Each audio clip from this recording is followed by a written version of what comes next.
They're giving me the opportunity to say what I need to say. If you have gotten this email, fill it out. Be as specific and granular as you can be.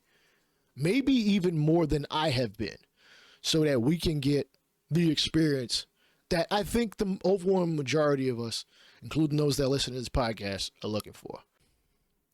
Welcome back to the Franchise Ain't Dead podcast, and I'm showing y'all this screen real quick because I did literally about 2 minutes ago see that there was a short from Nutsy Poo, a MLB the Show streamer. I follow him on Twitter, and I obviously follow him on YouTube. There's a Road to the Show survey, so if you are signed up to get PlayStation MLB the Show surveys, do check your email. It is there. You don't have much time to actually fill this one out. As I'm recording this 15 minutes past midnight on February 19th, actually, as best I can, I am going to show y'all my answers as I do this, line by line or question by question. When it comes to MLB The Show, despite the name of this channel being State of the Franchise Gaming, I do touch other modes in the game. Road to the Show, I play that between content. Diamond Dynasty, I do touch on it. It is kind of cool to kind of, get new cards or play with different players. But for the most part, I don't really play Diamond Dynasty that much. I haven't played Diamond Dynasty in a regular basis since MLB The Show 18. Obviously, I play Franchise. Y'all have seen this on this channel for what is going on 5 years now. Storylines, I'm a little shocked at this point. We haven't heard anything about Season 4 of Storylines. Obviously, I would love to see the Negro League Baseball experience be more fleshed out. I want a full league. If possible, outside of that season, players did play in games against various different teams, both here and in other countries. Mini modes, I don't really touch Home Run Derby all that much, especially not offline in terms of just playing it with random players. Challenge of the Week, I haven't played in months. I think I usually play it around April, and that's about it. I do play moments just to kind of, maybe warm up a little bit before I really start playing. Other than that, March to October is a no-go. I don't play that because I don't like the fact that it's tied to Diamond Dynasty. It is interesting as its own mode in terms of it feels a little too curated and kind of pushy as far as you can take the White Sox to the World Series, even though, let's be real, that team is terrible and will be terrible again going into 26. Neither here nor there. Obviously, my primary mode is Franchise. I do play Road to the Show. In fact, I've actually been playing Road to the Show just a little bit longer than I've been playing Franchise. What best describes my engagement with MLB The Show, I'm obviously a serious player. I've been playing it for 20, going on soon to be 21 years. I've played MLB The Show dating back to the PS2, and if we're being real, I've been playing 989 / Sony San Diego baseball games dating back to the PS1. I know my face may not look it, but I'm 35 going on 36. The first real questions, they're asking me about 8 different aspects of the game: achievement, realism, immersion, mastery, fandom, socialization, escaping, and competition. Starting with the first one, achievement, I truly don't give a damn all that much about unlocking things. It's cool in Diamond Dynasty, but I'm not really going to chase it too hard, hence why I don't really play online like that. I do touch Conquest. I did play Diamond Quest. Here and there, I might play somebody head-to-head in terms of ranked seasons, but it's not very often. I much prefer Franchise, hence why in Realism, I definitely care about the excitement and authenticity of playing pro baseball. That wraps itself up in Franchise and Road to the Show. Immersion, to be a part of the world and storylines of professional sports. That's the whole point of this channel. Mastery, to improve my skills and be the best player I can. I don't care. I'm neutral about it. I'll play online, and surprisingly, I actually do play better online than I do offline. But I think a lot of that is because you tend to play with more souped up players, and you're not dealing with hey, this guy is major league average, and you might be lucky if this guy hits above the Mendoza line, for a player playing in the minor leagues or even as in a bench role on the major leagues, all the way up to, as you've seen in the Yankees Dynasty series, Aaron Judge, one of the best right-handed hitters, one of the best hitters in league history. You can make a debate between him and Albert Pujols as the best since Bonds. if you want to say. Fandom was the next category to experience and learn more about sports and its culture. I am pretty deeply ingrained with the sport and culture of a lot of different sports, baseball, basketball, football, and it's important to me, and I like to see that played out not just in franchise but also in Road to the Show on a more granular level. Socialization, to hang out and play with others, I'm beyond that. I wasn't even like that back in the early MLB the Show days. Actually, I take that back. I did at one point, have a greater socialization importance as far as video games is concerned. But that was back when you had to be, face to face with the next person. And it came with its ups and downs. I get my wins. And obviously back in the 2000s and even the late 90s, you playing head to head with somebody and you don't like the way things are going. Sometimes it turned into a scuffle. As far as playing online and stuff like that, I don't really care all that much, though I would love for online franchise to come back, as that seems to be the big feature that gets asked every year in just about every stream that Sony San Diego does. Escaping to relax and unwind from the stress and events of real life. I mean, I've got 4 cats and a dog for that, and a girlfriend, so I don't really necessarily need the video games to help me escape, though obviously, things happen in life. So yeah, I do utilize video games as an escape and such, but I also try to keep myself grounded in knowing that, one, the escapism I'm doing as far as video games is not going to replace any of the things I need to take care of in real life. Competition to play and compete against others, again, I'm very neutral about that. I will play online here and there every so often. Other than that, I'm from an era where honestly you can sit down and play a franchise sports game by yourself and not need anybody else to really conjure up the storylines and stuff like that. Like, to be honest, that's the whole reason why I even have this channel, as an outlet for some of the thoughts in my brain, hence why this podcast exists, and showcasing the storylines and stuff that happen in a just fictional-ish manner as far as any franchises I do and have done on this channel. The STS is starting to zero in on the narrative experience, hence why it's bolded in both the first question and the second question on here, asking how important or not important is the narrative experience when I play MLB The Show. And to be honest, that depends on the mode. Diamond Dynasty's not going to have that. March to October, it feels very curated in a sense, or almost here, we're going to handhold you through it, hence probably the momentum system, though I don't want to call it scripted because I don't think that's the case, though there is a momentum system last I played March to October, so think of it like the upcoming Road to the Show where it's like adjusted overall, so like the more you're winning, the more likely you are to continue winning. I'm not saying that's not realistic because momentum can play a role in a team's season. How satisfied am I, or you, with the narrative experience when you play MLB The Show? Tackling franchise itself, as a content creator, I have to be concerned with the narrative experience because I would like you to continue watching my content. When offline, or even away from content creation itself, back when I played franchise on my own, I would still conjure up a lot of, storylines and stuff, but it's not something that's been given to me by MLB The Show itself, or usually it isn't, or at least not in a checkpoint fashion. Hear me out. There are certain checkpoints in a season, and I mean like all 365 days.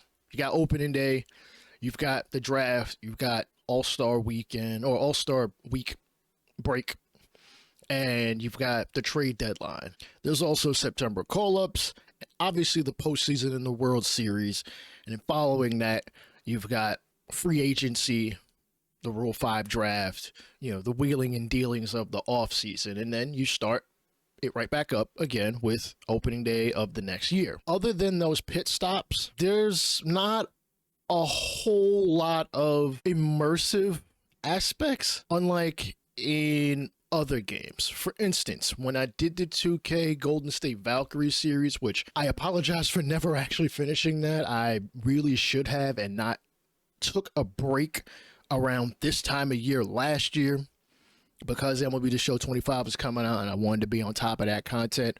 that won't happen again in terms of me just completely stopping a series again. I will continue, even if it messes with my views in the algorithm. I want to have finished series or as close to finished series as possible on this channel from here on out. That being said, when it comes to 2K, they add a lot more. And there's a reason why they are by many considered the #1 franchise sports game in all of, let's be honest, all the major sports: baseball, basketball, football, world football, soccer. I hate to alienate football fans, but there's American football and there's world football. Call it what it is. 2K has things like, there are tweets. At the very least, those tweets, let you know what is going on throughout the league. Madden has more or less had this for about, I want to say, a decade or so. They've tried having like front page kind of like headlines. I remember back, I believe in Madden 12 or 13, it would have like certain things. Hey, this player did this, and it felt more immersive. I haven't played a Madden franchise in about 4 years, and that was an online league. I haven't played anything of my own accord in probably 15 years. Professional Baseball Spirits, the Japanese baseball game, they will let you know of things that are happening across the league, not just, who's hot and who's not. They'll tell you about, different matchups that are happening throughout a season. Granted, it's a much smaller league, so it's obviously going to feel more intimate. And I almost feel like when you play franchise, even Road to the Show to some extent, it is so solely focused on the team that you are running or the player that you are running with that you aren't exactly told of what is going on outside of your own bubble. And MLB the Show used to have it where it would at the very least tell you who's hot and who's not across the league. I would love to see that fleshed out more to where you can kind of maybe track, players that are playing well over the last week, 2 weeks, a month, half the season, so that you get a better idea of who's hot and who's not and why they are hot and things like that. Maybe that comes in a future iteration, but as far as the narrative is concerned, I feel like you're not going to know much about what is going on storyline wise throughout the league unless you either one, look at that bottom line in the game, as far as it'll scroll stats and trade rumors, though I really feel like some of the trade rumors are almost exclusively linked to the draft, which is fine, and they try to predict who is actually gonna draft what player and where, though let's be honest, it does not feel like the CPU teams are scouting at all. I've regularly seen teams draft players at like 5% progress, having no idea who this player is. I don't know if what they display during the draft is more my progress on the player that is being drafted or the CPU scouts and how they have handled scouting. Because don't get me wrong, you can definitely draft a player with kind of just like, hey, let's see what happens. But the regularity of it happening is ridiculous. Even if a player is a potential A prospect, it's like, did y'all actually scout, or did y'all kind of just, pull out the Baseball America, Baseball Prospectus, top 100, top 300, and just kind of be like, well, this person's up top, just take them, We're going to go through this one answer at a time. Essentially, SDS just wants to know, I'm going to go over this one at a time. MLB the Show wants to know what I would consider a good narrative experience.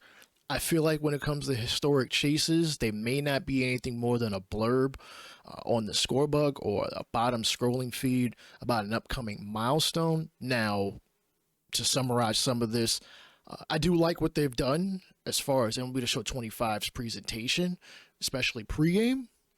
They'll show you, hey, this guy's hitting 400 in the last 10 games or such and such. It's like, ooh, it's a big head-to-head ace matchup. Like, I like seeing that.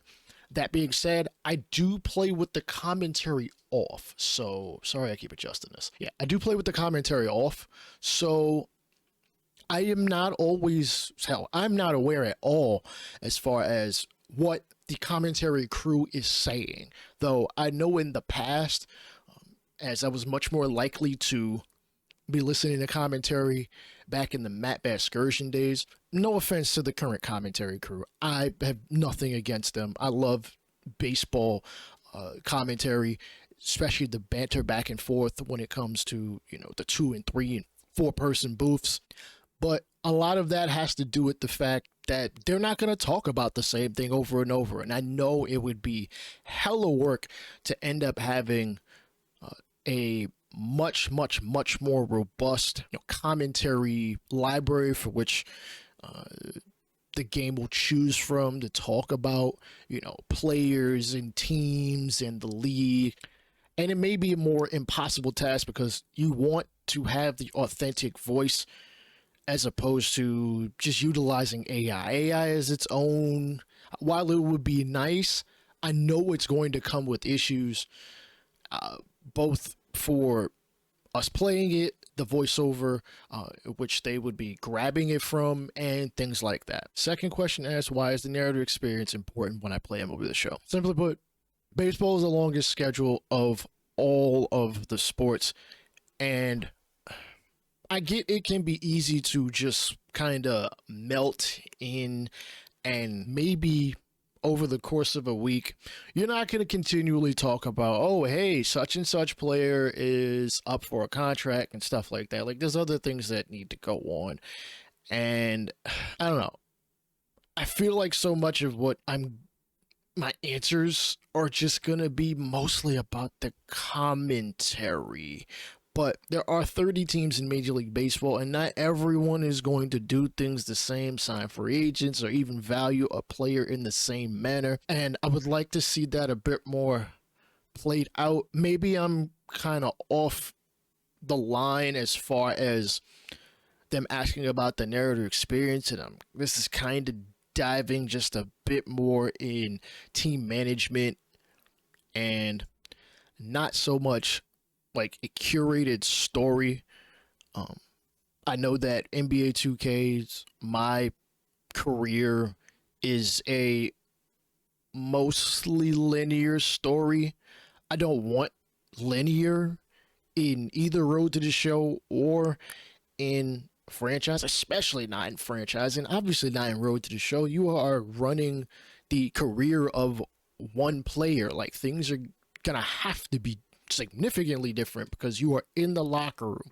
Let me interact with my teammates. Let those teammate interactions lead to the relationship boost which you guys put in back in MLB the Show, I want to say 18, and let that affect a broader amount of aspects, including some gameplay, but how the team handles possibly trading one of my teammates. If they know me and him have a good relationship, or me and her have a good relationship, because I'm just going to come out and say this, we have women in the game, and you can't create like an entire women's league. That makes absolutely no sense, given this is now going to be, year 3 of this experience. I would hope that you guys can make it to where, hell, you can even have a mixed gender league.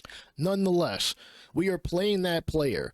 So, let that play out where I hear a rumor of said player going to be traded, and I'm just like, I got to talk to the GM about this. Hey, don't trade them. And in exchange for them not trading them, maybe I've got to maybe take a pay cut next contract. Maybe help them out with signing a free agent. Hell, because that's not just going to help me, that's going to help the team and probably help the GM. It's those kind of things that I want to see. That also could play out in franchise, though it'd be obviously a little different, and I haven't exactly thought through that, though the seed is there, and I'm very sure that'll be a future podcast episode. When wondering about the dissatisfaction of the narrative experience, the first sentence pretty much sums it up for me. It feels like as if too many things are happening in the game, both in Road to the Show and in franchise, that are only occurring because of numbers. And I mean numbers, pretty much the two biggest numbers that matter in this game: salary and overall. And I don't feel like overall truly encapsulates a player's value, and I don't feel like that overall should immediately translate to a specific number. Again, as I've played professional baseball spirits, there are traits and characteristics of players that can be improved upon or that come about with a player, such as not just pitching clutch as a 0 through 99 scale. It's this player excels with runners in scoring position.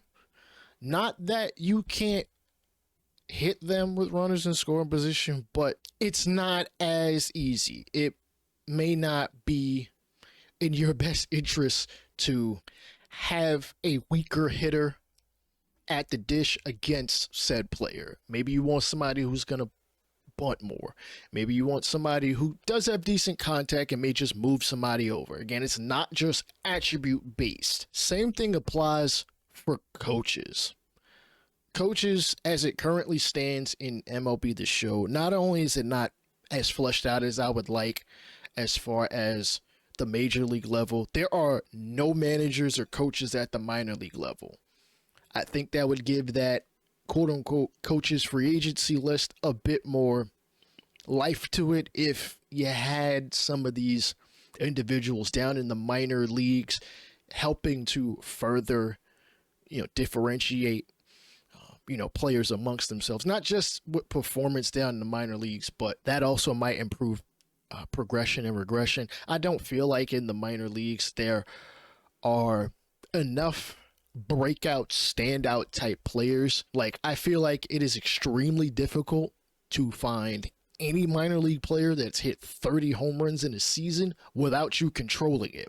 New York Yankees first baseman, outfielder down in the minors, Spencer Jones, hit like 35 home runs this past season. You'd be hard pressed to find anybody in the minor leagues as it currently stands hitting about, 25. Maybe that more so has to do with the fact that some players come in and don't exactly have a defined skill set, such as, let's say, a player that comes in with like 40s or 50s across the board for almost everything except maybe speed.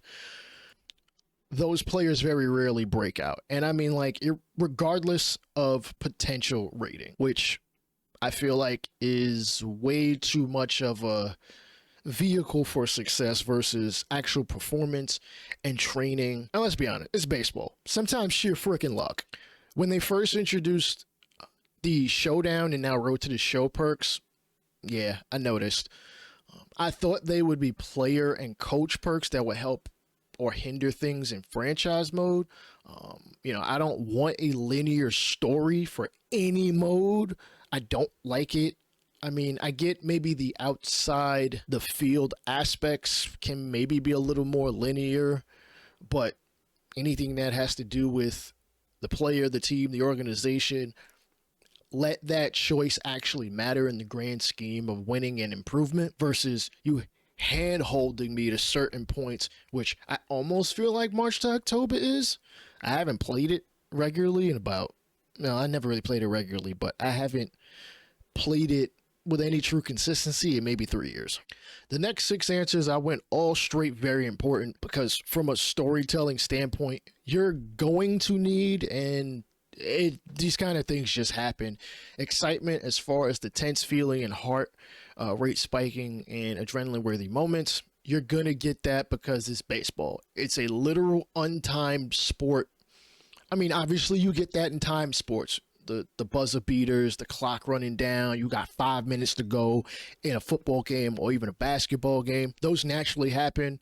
And in baseball, you get it on a pitch-to-pitch basis, even with the pitch clock, even with guys calling timeout and the game just being faster than what it was, I guess, pre-21, pre-22, because I've been to Major League games both before and after the pitch clock, and the last game I went to, which was now pushing 2 years, it was, obviously 2024, minus the fact I didn't get to my seat till about like midway through the third inning.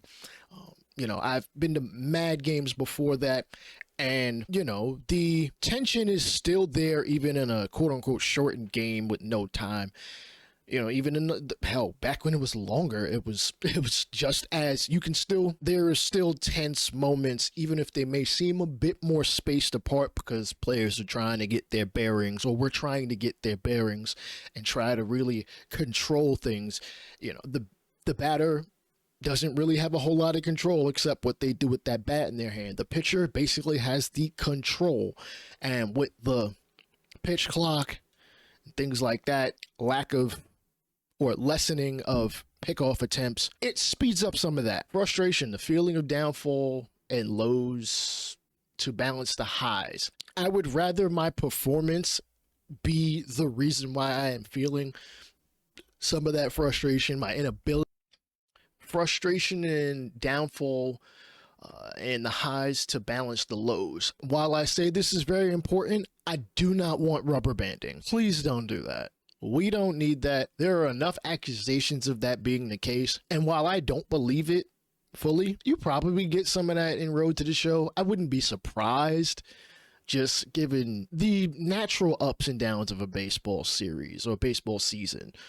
Sometimes you're going to come up and you ain't been hitting lately the past couple games. Sometimes you're going to come up and everything in their mother, when they throw it your way, just gets demolished right over that outfield wall, into the gaps, away from defenders.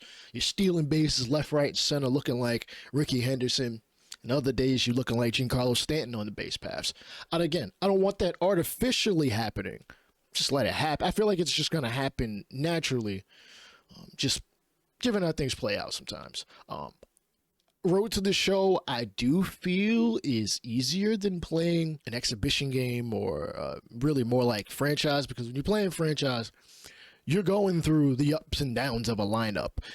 The guys at the top of the lineup are going to be better usually than the guys at the bottom of the lineup, and that just is what it is. When it comes to Road to the Show, you are literally playing with your player, and yes, over the seasons, you are going to have it where the early years, you're not going to be that good, and as you get into like the real crux of your career, you're going to be better, if not the greatest of all time, even if you play it on a harder difficulty, Hall of Fame, legend, GOAT, if you so choose.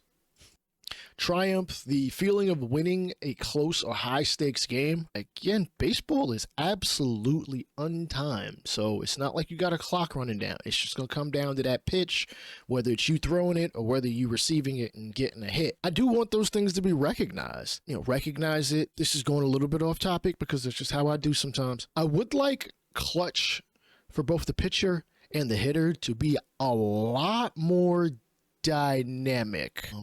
I don't feel like there are enough players that are good in clutch situations, and I don't feel like there are enough that are bad in clutch situations, or at least over time, you can't really tell who is what is where. I feel like that's going to have to be another episode or something like that for me to really dive into it. Anticipation, the feeling of having a build-up before impactful experiences. I mean, a 2-strike count is pretty damn impactful, whether it's in the first inning or the 19th or the 25th inning. I don't feel like you necessarily have to be told of the buildup, because if you're paying attention and not just scrolling on your phone while you're playing, believe me, you will feel it if you are as immersed as you should be.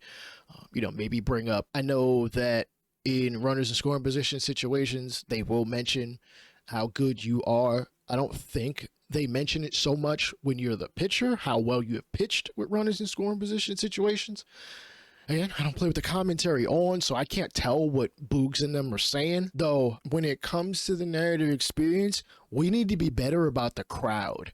The crowd needs to, I need to be able to feel them, raise that volume, hit that peak, hell, go above that peak. I want to be able to feel it so that, hell, I gotta really, lock in. Oh man, I gotta make sure I'm throwing this pitch where I want it, or I gotta make sure I'm, ready for that splitter this guy throws 2% of the time, in what would be a normal situation where he's gonna get you out with a four seam. I gotta be on it like, hey, I'm there for the fastball. If that splitter comes, I'm not swinging at something that's basically in the dirt before it even reaches home plate. Validation, the feeling of a payoff after some work and time spent. I feel like Road to the Show does this a hell of a lot better than Franchise ever does. You know, you can be training to get something better, and maybe the upcoming Road to the Show will show this even better. As over time you work on a skill, it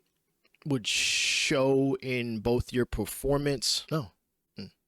It would just show in your performance because you've been hitting against right-handed pitchers for power and training in it. It will show, you are getting better at this, not just the tokens and the points of reward progress. I feel like Road to the Show does this a lot better than Franchise does. Franchise, it does not really feel like, unless you play a solid amount of games with a player or players, you may not always be aware of how well they're doing. And I think really more of that plays into training, not exactly being clear how it operates. Sure, you could put a player in the batting cages. I don't like how you can't specifically put them against a specific type of pitcher like you can in Road to the Show. I think that would just be an easy thing to put in. I feel like there are a lot of features that are in Road to the Show could be moved over into Franchise and make the experience better. Even if the boost that you get for Franchise players is a temporary one. I feel like if it's better if it's a temporary one, it might help you or said player play better, kind of like how you guys are doing with the adjusted overall. And hell, listen, if you're not hitting, you're not playing well in the training situations and in the games, and yeah, it should definitely have a more clear aspect of, you're not getting better at this aspect of the game. I think that would help a lot for a lot of Franchise players and help with understanding regression. I understand that players get older. Maybe there needs to be something along the lines of an athleticism rating, as you either have seen or you will see in my Yankees Dynasty for 25. I drafted Lee Bunning, and he was a speed demon in the beginning of his career. And as he is getting older, even if he hasn't crossed 30 yet, he's lost some speed. I can understand that. Speed is probably one of the first things that goes. You know, he's never been strong as far as power is concerned. He's never really developed his arm as far as throwing from the outfield. So I moved him, or I will move him to a different place, a different position. Yeah, I'm letting the cat out the bag, but it is what it is. Empowerment, the feeling of being the superstar or having more power and control. Again, as I mentioned earlier, Road to the Show doesn't exactly seem to have that. It's had it in the past where you can request a trade. Whether the team does it or not is on them. I want that power and control of, I hate to say this, kind of like LeBron James. Maybe not necessarily in that exact manner, because that does come with its pros and cons. In baseball, you can't exactly mortgage your future for the superstar that's there now, but that is not true. What is 2026? LeBron James has been in the league for 22 years. Holy smokes, I'm old. But as a Road to the Show player, I want to have some influence over different things. I want to be able to say, hey, I know we're looking for such and such position. Why don't we go after this player? Why don't we go after this player? Trade for them. Attempt to sign them. Maybe I have a relationship with this player. Maybe we share an agent together. You know, Scott Boris's clients tend to all follow pretty much about the same pattern, especially if they are one of the top players, you know, in a free agency, or hell, a top player and maybe are on the verge of getting traded. Think Alex Rodriguez from back when he was a Ranger. You know, he signed that big contract, $252 million, which looks like freaking monopoly money at this point. And then he was going to become a free agent as a Yankee, or, you know, while with the Yankees, and A-Rod finagled the Yankees for some more money, threatening to say he's going to the Red Sox or this, that, and the third, playing that mind game, you know, with the GM or the president of baseball operations. I want to feel that empowerment of, I can at least influence some things. Hey, go after this pitcher. I don't want to deal with him because I don't hit very well against Garrett Crochet. Yo, go trade for him. Trade for him so he's on our side, and I don't look as silly on September 28th, and we are like one game out of a division spot or a playoff spot. I don't want to have to deal with Garrett Crochet as a Red Sox. I want him on our team. Camaraderie, the feeling of being part of a team or fan base. I just need more interaction with the various parts of the team. If it's Road to the Show, I've already mentioned this. I need to be able to interact with other players, not just on my team, but teams across the league. I want to be able to interact with the GM. I want to be able to interact with the owner. Hell, if there's fans, let me interact with that. We've had in Road to the Show tweets, couldn't reply to them, and I understand how you'd have to have set answers for some of those things if you want to reply. And I get not everybody likes that aspect or even liked that aspect when it was there, though I did like seeing, hey, this guy, I've been following him since he was a minor league player, man. I knew he'd have a 4-hit game in his major league debut, and yeah, like that was cool. Even though I know it wasn't a huge aspect, it played a little bit of a role in how I felt about my Road to the Show character. I know in 2K, there's the ability to like bond with your teammates, and in Road to the Show, there have been aspects where you can learn from a player also on the team to get better. I feel like that's something that should play a role in Road to the Show and franchise. I feel like I'm just going to continue to say that because those are the two modes that need it and fans have been asking for many years.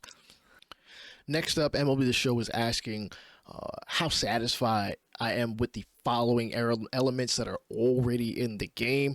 And honestly, these answers may change, but again, the same 8 different categories, and I'm mostly satisfied with what they do. I will admit some of that really has to do with Road to the Show and presentation, how they present the information. Such as you're playing against a top pitcher, you're playing against a dude that was drafted in the same draft as you. You both are top players in the majors, award winners. You don't mention it as hell. You don't mention it at all as far as a World Series rematch or anything like that. But that is something you could definitely add, both in Road to the Show and franchise. Otherwise, winning the championship means nothing. Yankees Dodgers for probably the next couple years is going to be tense, if it wasn't already, just given the fact the Dodgers used to play in New York. Unlike, Yankees versus the Giants doesn't have that same behind it, especially considering the San Francisco Giants and the New York Yankees have not been good at the same time to have crossed paths with one another in the last 20 some odd years. They've been good at different aspects, or they just haven't met up in a championship situation. Like, I'd like to see more of that in the commentary, in the blurbs that you put on the bottom line. I know I've mentioned it in my New York Yankees dynasty. We have been in 2 World Series through the 8 or 9 years we've been in it, going back-to-back years. I'll mention and even showcase, hey, we played the Phillies back in 2027. They kicked our teeth in back in Game 7. Like, we went all the way down to damn near the wire, and they took that championship from us, and we bounced back in 2028 to beat the Dodgers. Getting revenge on the genesis of the entire franchise as a whole, not just because I'm a Yankee fan, but because I just thought it was interesting. I decided to go in the direction of not just playing with my favorite team, the team I grew up playing with, but they are coming off a devastating, international beatdown in the World Series, where not only did the team we face beat us, we beat ourselves, and everybody saw it, and they mocked us, and this, that, and the third. Like, I would love it if say in a World Series, we had a couple of errors, just like the 2024 Yankees, or some bad defensive play, and it cost us, possibly cost us a championship.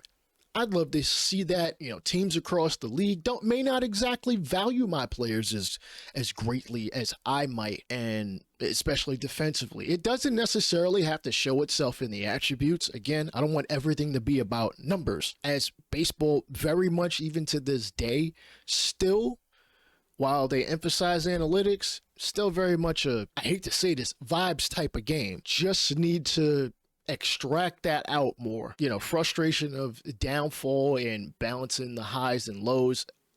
Same thing with triumph and anticipation. As long as these things are not linear, forced, rubber banded, curated outside of what I am doing myself.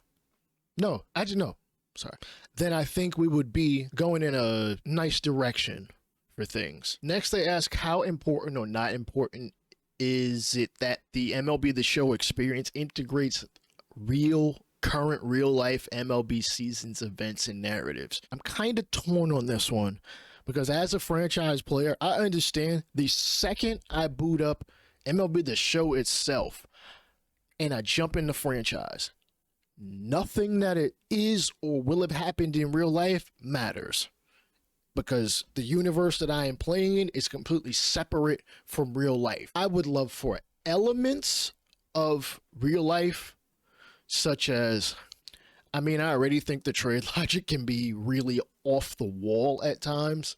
It's gotten better over the past several years, but I'd love it to go even further. I want players that are asking for trades. I want players that are upset that things aren't going the way they may want to.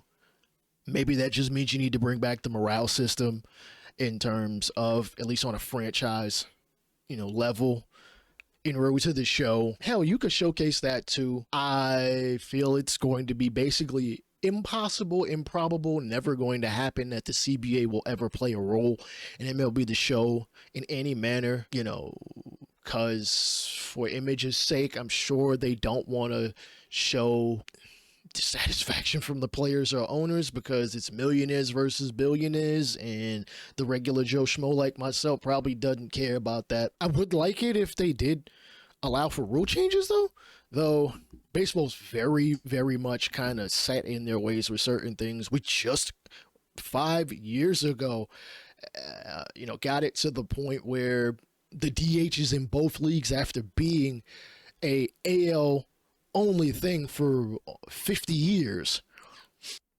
But if you incorporate, and I don't think it's that difficult, I'm sure I and you out there could stockpile about 10 different things that are season events and narratives that could be rolled into the franchise and Road to the Show experience that would definitely improve things. And as I stated earlier, it doesn't have to be anything as far as pit stops. Doesn't have to do anything to do with opening day or the trade deadline. Though, again, I see how these are easy, quote unquote, easy markers to work with, because they're right there and you see them in phases. It's been a thing for about 7 or 8 years now. It would make things easier just to implement like baseline stuff, and then you can go a little further. I would love it if contract extensions didn't just happen at 2 points of the year. That would add another element to, the narratives and stuff, like, oh, this player is staying put. If you look right after season 1 of the Yankees dynasty, Kyle Tucker, I was hoping he would become a free agent to the point where I allowed Cody Bellinger to walk in free agency. Actually, I might have cut him. I'm not 100% sure. It's been a long time since I've even watched that video, but y'all could check it out. And I believe during exclusive rights free agency, when I was doing the 30-team control, in a sense, I think the number roll got to the point where he would be re-signing with the Cubs signed him back on their own, and that played out well for them. That gave them an anchor to continue building, and the number roll eventually allowed them to make what I thought was a pretty fair trade with the White Sox for Luis Robert Jr., which, oh my God, Luis Robert is in New York as a Met. Yo, the Mets are going to be scary. in my opinion, at least offensively, they're going to be scary. And they were good last year offensively for the most part. They're going to be even scarier. Mark my words. Nonetheless, in said franchise, the Cubs would go on to win the World Series 3 years later in 2029. They wouldn't build on top of that, as they didn't make the playoffs the next year or maybe even the year after that, and they started to break down the team, letting the guy who should have won the World Series MVP, man, that in and of itself is a broken mechanic as far as I'm concerned. They let him go, and we ended up signing said player in free agency for less than probably what his overall would say he should have gotten signed for, even if you take out the position, which when it comes to MLB the Show's free agents, see, I do not like the fact that players are capped as to how much they can make. Listen, if a guy is good enough and young enough, they should be getting paid. They should be freaking getting paid. I've seen 23, 24, 25-year-olds in free agency. They're upwards of 95 overall, multiple-time All-Stars, and probably the MVP. And those dudes don't get the money they should. They should be almost just destroying the bank, leveling the bank. They should be upwards of $4 and $5, maybe $600 million, depending on what they bring to the table. You know, home run hitters, guys who hit for contact, players who do both and can play defense with a strong enough arm and maybe some speed, again, positionally dependent. Those are 5-6 tool players that should be getting crazy money, like a Kyle Tucker, as I mentioned. And if said player, like real life Kyle Tucker, wants to attempt to maximize their value as best they can and probably should take a shorter deal with higher AAV and not be restricted to how much they can make. I think as it currently stands, you can't make more than $51 million a year on a contract. Kyle Tucker has already destroyed that, I believe, by making $60 million over the next 3 years if he stays in LA for all three of them. The Dodgers are not destroying baseball. Cheap owners are.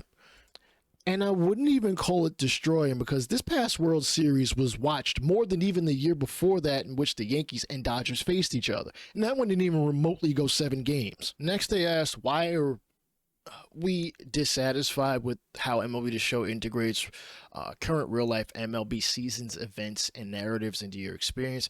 I just put, I want to be able to see real-life aspects at all levels, the players, the coaches, the GMs, ownership, and this has to trickle down into minor leagues. All need to have greater weight in the experience. I will further elaborate in this. I'm just not quite done with my thought process. From top prospects getting their feet wet in the minor leagues to a possible retiring Hall of Fame level player at seasons and somebody that's retiring, they need to be showcased. They need to have some mention, not just mention of it, but they need to be mentioned. They need to be, those players definitely on the end caps need to be mentioned and celebrated. Even if, let's say, the dude that's getting their feet wet in the minors never gets further than able to a player that might be near Hall of Fame, but has played a long time and has really made a name for themselves without really going to be inducted. Like, say, I know this is going to be controversial as hell, Zach Greinke. A lot of people say he's a Hall of Famer. I'm on the fence about it. Those kind of players need to be showcased. When it comes to the showcasing of things, I know in Road to the Show they will, again, mention these kind of things somewhat.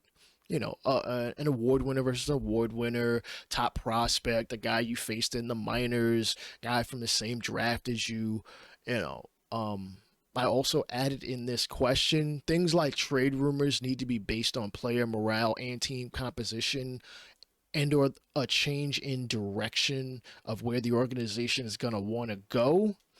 I would like those things to be out there and be front and center.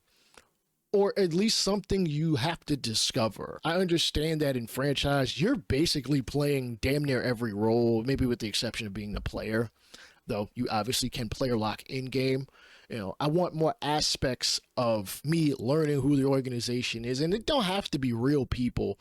It could be fictional. It's okay, just so long as I feel like I am interacting not just with the baseball and the bat and the glove and touching the bases, that I feel like I am in a world that is alive. Like, let's say in 2026, Mike Trout is like, all right, bro, I know I've got a no trade clause, which in MLB the Show 26's terms, I believe would be a untouchable player.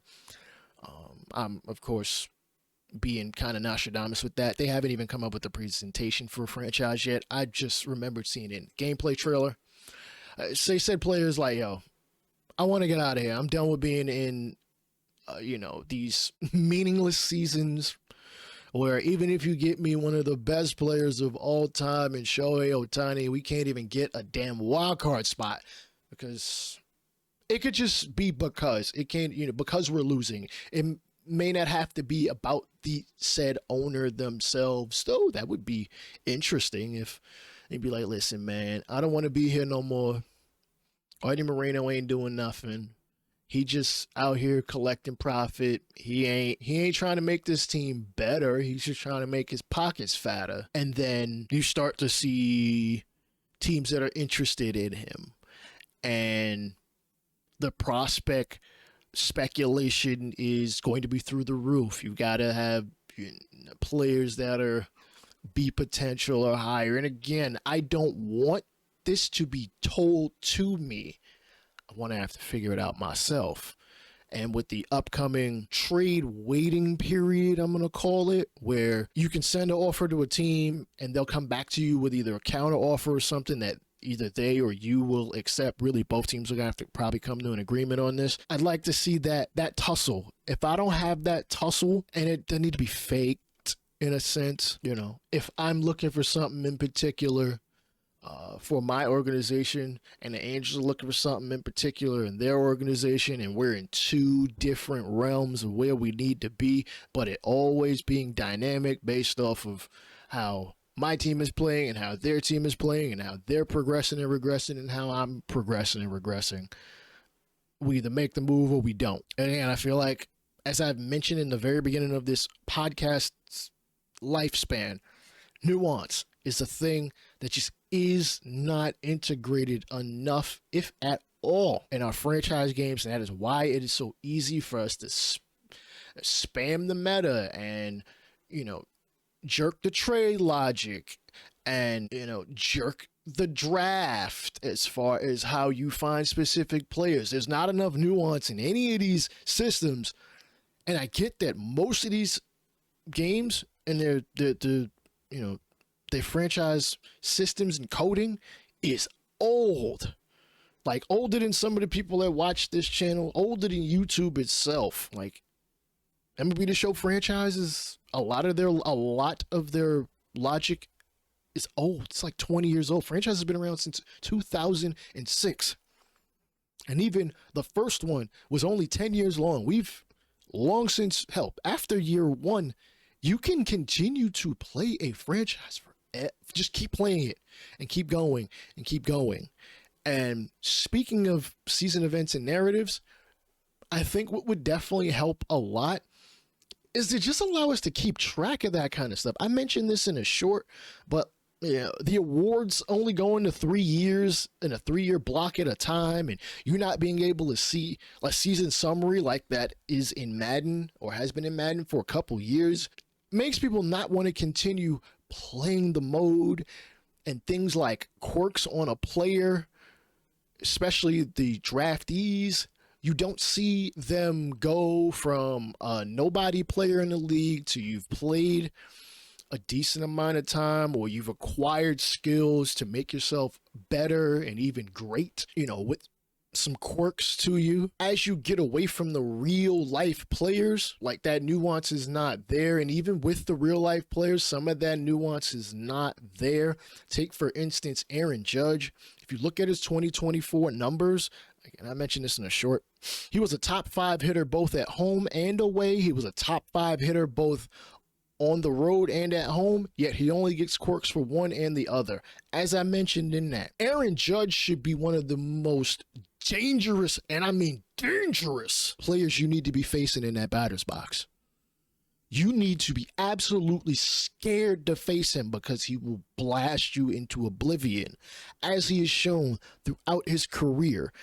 I need to know, I might have to come up with some kind of concocted, pitch sequencing to really throw him off.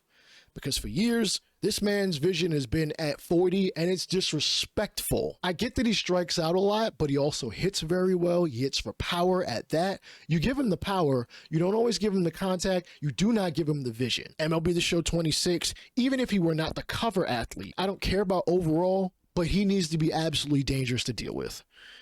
You give him the perk or the quirk for I believe is pressure cooker or something like that, where he hits well with runners in score position. He also hits well with players that aren't on base. Like a player can be good at 2 things at once, and he is one of those guys. Albert Pujols, who you're bringing back into the game after being retired for 4 years now. You're bringing him back as a legend.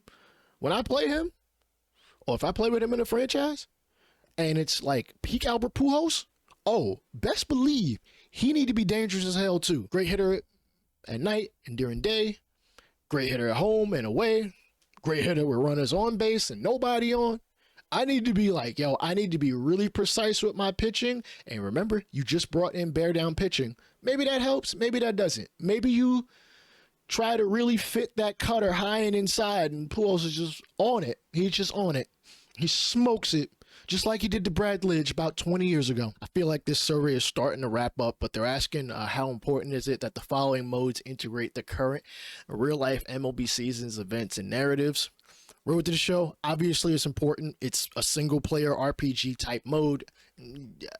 Again, maybe not current real-life actual things that are happening, but aspects, things that happen with players. You consult so many players and have done so over the last 20 years. You can get the experience of an MLB player's career from so many different people, from Aaron Judge, who's playing right now, to Ken Griffey Jr., who was dope in the past, to Matt Antonelli, who was a first-round pick back in 2000, and I'm gonna butcher this, 2008, I think. Played for a little bit as far as the majors are concerned with the Padres, and then things didn't work out so well. I think he had some injuries and such, and he's now coaching baseball. Like, there are so many different aspects that each of those examples could, give you events and narratives. And yes, I did mention Ken Griffey because you could even take this back even further than him in his playing career. I feel like at some point, even if it's not in errors mode, I would like to see some maybe ability to go old school in terms of franchise. Old rules, maybe a smaller league. This is why I'm so big on the Negro Leagues being its own entity as far as the league, as there weren't a ton of teams in any iteration of it. I believe there were 3, and I'm gonna want to pinch myself for not knowing the exact answer. Hence why when it comes to storylines, I'm just gonna come right out and say it. Don't sugarcoat it. I understand that this is for a general audience, and let's be real, I'm black. I'm black. I understand the history of racism in this country, and to be honest, I haven't had too difficult of a time, as, let's be honest, it's a lot less popular to be racist in this country, as a lot of things are put out front and center. And again, I hate to say this, for Bob Kendrick and the storylines, narratives that you listen to before you go into the player moments that you have to play through to get the cards and to, just experience the different fields and the uniforms and stuff like that. It's often portrayed as just these players getting through adversity. And there's no shadow of a doubt that it is. My mother, my grandmother, both of them, one of which is 80, the other is 95. They could definitely tell you far better than I could ever explain it, or explain it from a third-hand experience, listening to the many stories that they have told me. I would love to see from storylines, even if it is in all Negro leagues, there's the Latino or Latinx player perspective, especially considering how shady the Latin prospect market is. It's the other day on Twitter, I saw that the Phillies tentatively agreed to like a $2 million contract for an 11-year-old prospect. I don't want to see anything like that, but I would like to see, we in the DR, or we're from the DR storyline, a road to the show. I want to see that pipeline. And you playing basically stickball, and you playing catch with a milk carton on a bottle cap, and that's how you hone your batting skills. And that's where you get an Albert Pujols or a David Ortiz, or the many other players that have come through the leagues. I understand that maybe you don't want to truly showcase the issues that are going on, or that have gone on in the past, like say players from Cuba defecting, and I would expect that to happen again with this upcoming World Baseball Classic. There's gonna be some player from Cuba who's gonna defect, though I'm not 100% sure off the top of my head whether that's even necessary anymore, given I believe the embargo with Cuba got lifted back when Obama was president. I'm not 100% sure, and this is not a political podcast by any means. But I think showcasing some of that in your, particularly road to the show, because as it currently stands, you could be a player from another country and they will not mention it. They'll just say, hey, you going to UCLA to play baseball in your freshman year of college, and not mention anything about your high school backstory or whatever, or you essentially dropped out of high school at 14 to play in one of these academies to really hone your baseball skills. And I'm saying you don't really have the English down set, so maybe it's a little bit harder for you to understand what your manager is looking for. You need a translator. It just, I don't know, maybe I'm going way too far out there for them to really implement anything. And they're probably going to generalize some narratives and some events, but this is kind of stream of conscious at this point. Diamond Dynasty and any mini modes don't need this because it doesn't matter. It literally does not matter at all. Though, when it comes to Diamond Dynasty, you used to, and I think you still do, have player programs. I wouldn't mind if the player programs, they don't have to necessarily be like MLB the Show 18s. And I know a lot of people are going to be like, oh my God, MLB the Show 18, it was the worst. And you had to be so hyper specific as to how you completed the moments and challenges. It doesn't have to be that specific, but you could tell the story of a Daniel Nava's career over a player program. And that seems cool.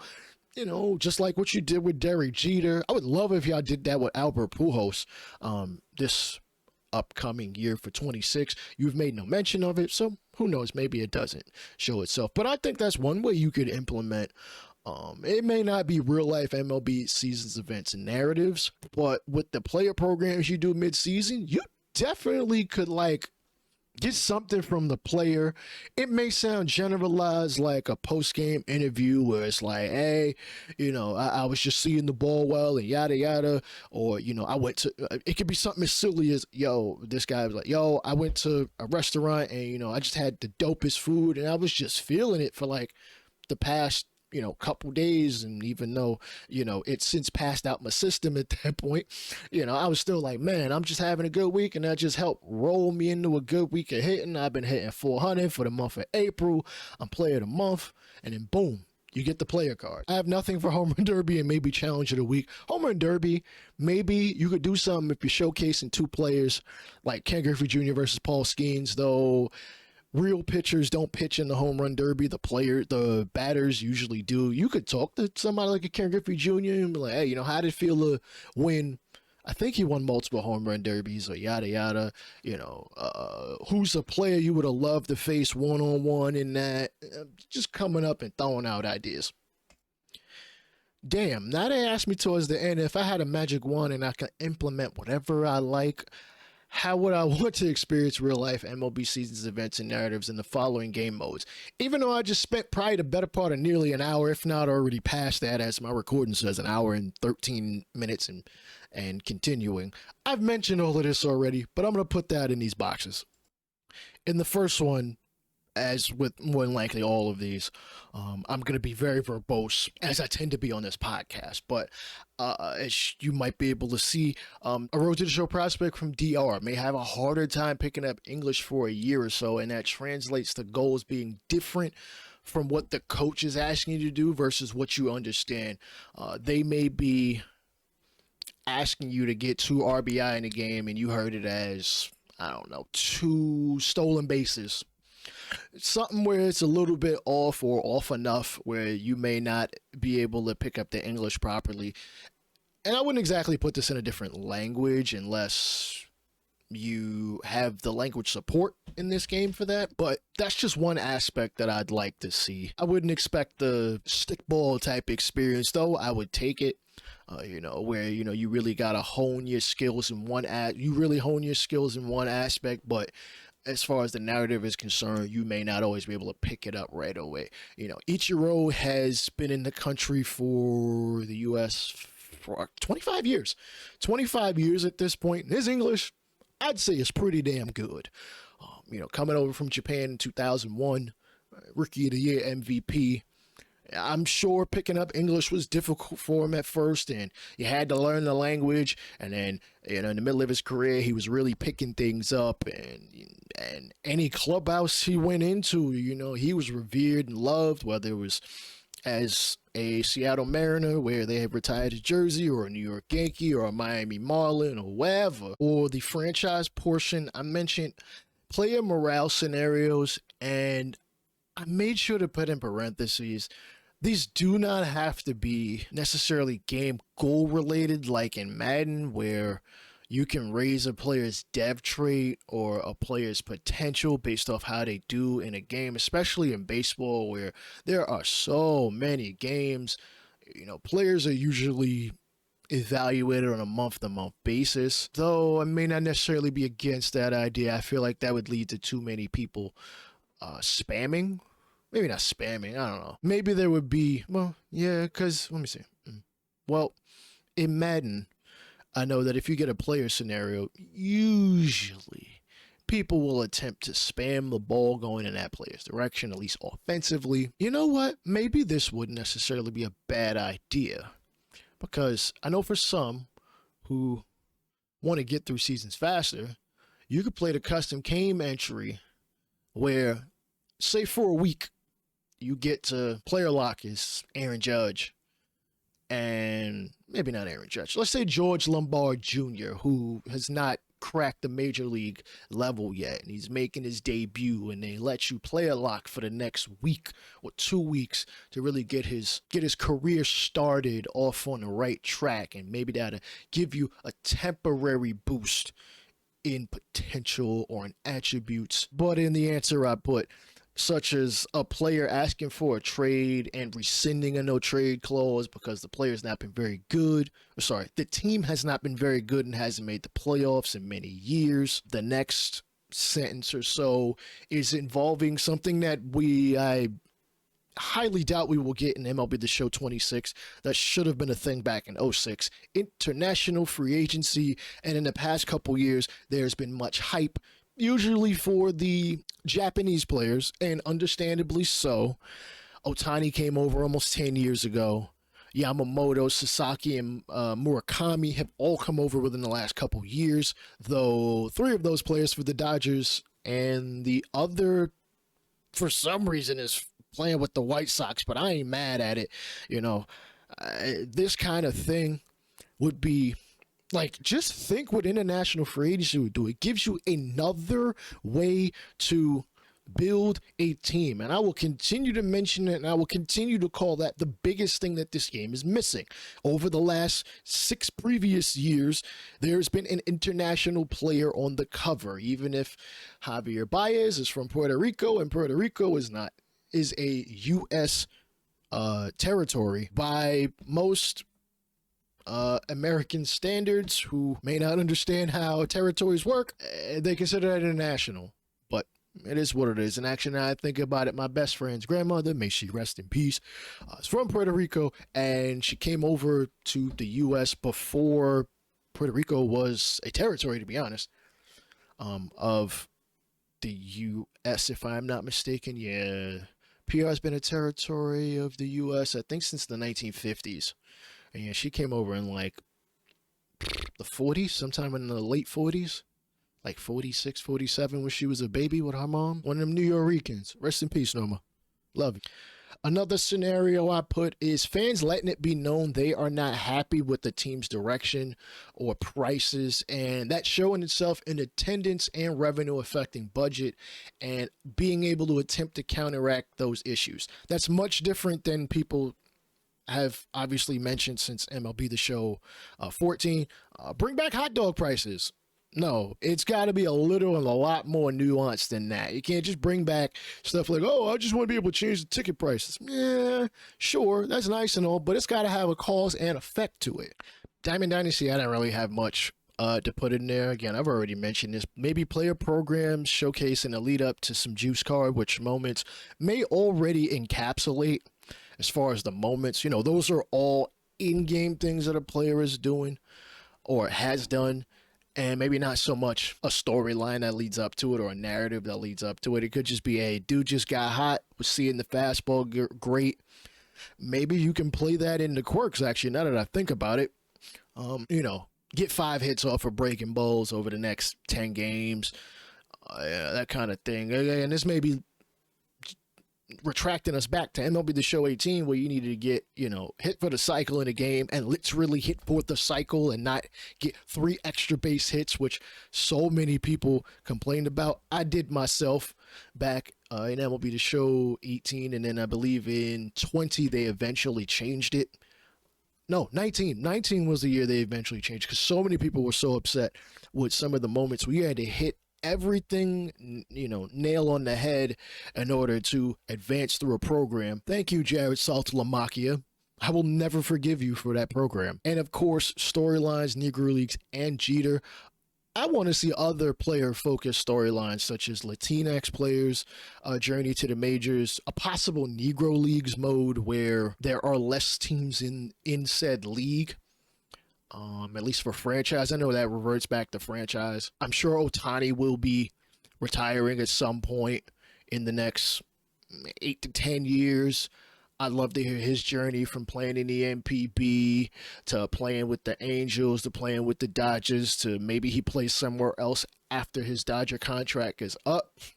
I'd love to hear that or see that. That's many years away. But, Aaron Judge, you put him on the cover.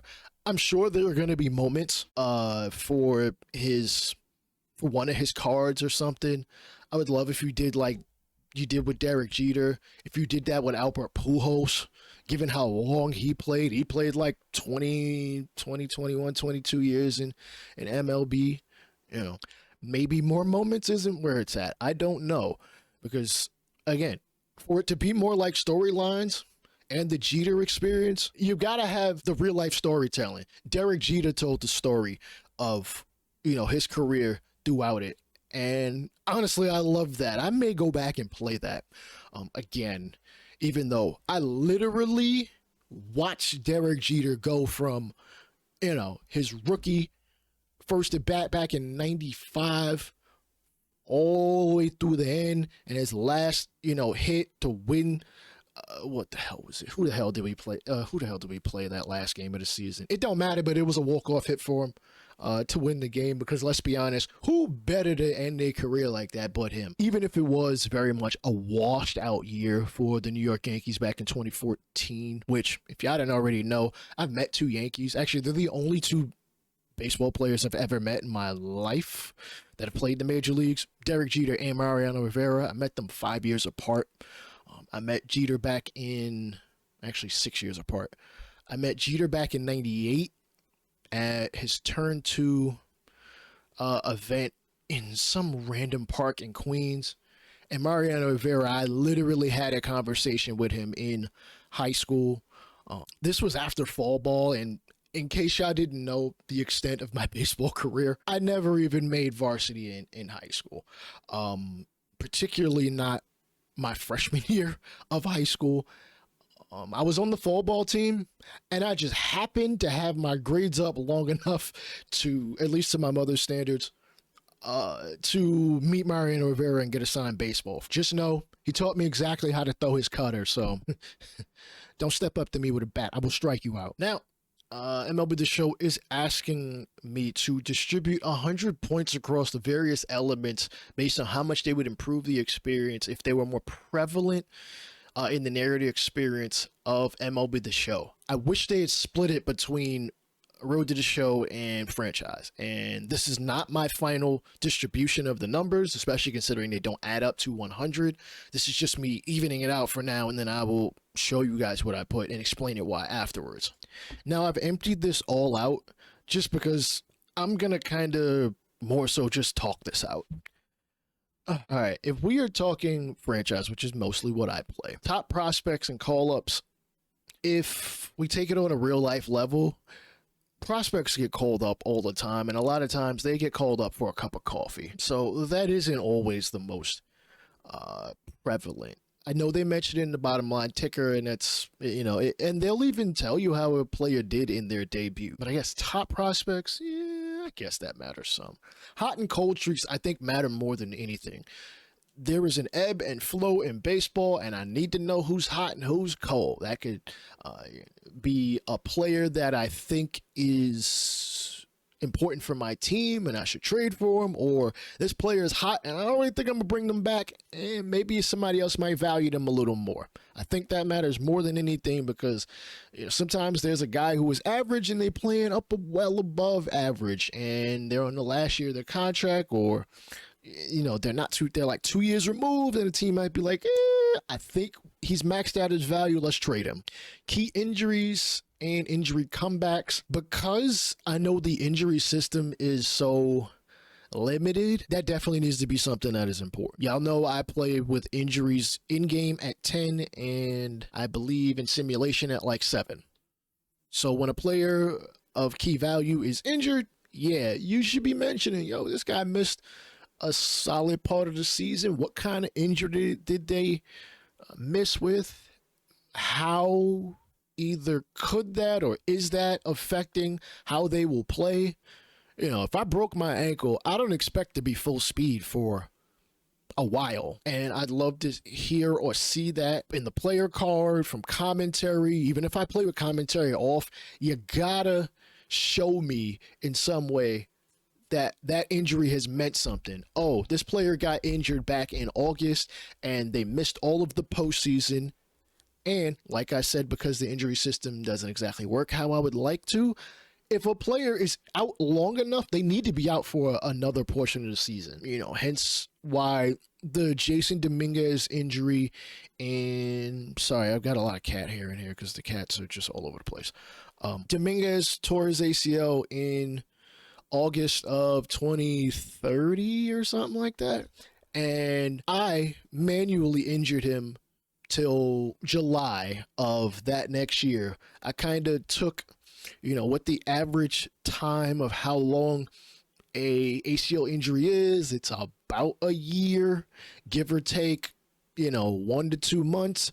I ended up, random number generator rolling it between 14 months and like 10 months, and he got 11. So hence why he came back in, or right at the All-Star break, given the initial date of injury. I would like to see that in the player card, just like in 2K injury history. Impactful trades and transactions. Maybe I want to see that more than anything, because so many people, when they do play franchise, or even Road to the Show, players get moved. Players get moved. If it's not your player itself, players get moved, and I'd love to hear or see something that just shows, hey, this trade might mean something. You know, we just traded Mike Trout for a bunch of prospects. It signals a rebuild, a start over point for the LA Angels. Said team who received Mike Trout, they're looking to make a championship run with a veteran player, even at the cost of some free agent flexibility, maybe. The postseason race. I mean, when we get to August, it's all hands on deck. Yo, we making the run for the playoffs, as with the additional wild card spot, more teams are in contention for it. So there definitely needs to be more showcasing of the standings and where teams stand, and teams that are on the bubble of making that last wild card spot, and, you know, say they're within maybe 5 games of wild card spot, and then after September, or once September hits, you can start to narrow that down. Teams that are within maybe 4 games of a wild card spot, and every week it's like, all right, you know, we're going to showcase teams that are getting closer and closer. Any head-to-head matchups between any of those teams. Got to see that kind of thing to make me feel, oh, yo, that wild card race in the National League is crazy. I mean, we good over here, but damn, I might need to go check out what's going on over there and really pay attention to those standings. Because one of those teams could be a wild card and make a run through the postseason, and we end up seeing them. And when I ask, well, damn, how the hell did they get to this point? Yo, their third baseman went on a tear. He was batting, 350 with runners in scoring position over the last 2 months. And in the postseason, he hit 10 home runs throughout the run, leading them to the World Series. And it's like, damn, man, I'm going to have to really worry about him. Or they got themselves a new prospect via a trade, and they got a call up due to injury, and they just went on a tear, boom, boom, boom. Or it could even be a pitcher, striking dudes out left, right, and center. And it's like, man, they really had them one there. I didn't think this Angels team trading Mike Trout would lead to them getting named X pitching prospect. I don't know. Elmer Rodriguez or the Yankees. I don't know. I'm just throwing a name out there. And Elmer came in, and he was a known strikeout guy in the minors, and he's just tearing it up and really, putting the Angels in position when he pitches to get wins, and those in the organization are really like, yo, we really got ourselves one. And it's playing out positively with player morale, and those players who might be league average or so are playing above what the league perceives them as that's what I see potential as. Hey, the league perceives you as this. Your overall is also what the league perceives you as this. And because you've been playing well, or because a player has helped lead that momentum towards you playing well, you're playing well. And this doesn't just apply to me and my team. This applies also to the CPU teams, because I don't feel like the CPU utilizes a lot of the aspects that are given to the user. And I think that's why so many people don't want to play franchise, because they find it boring.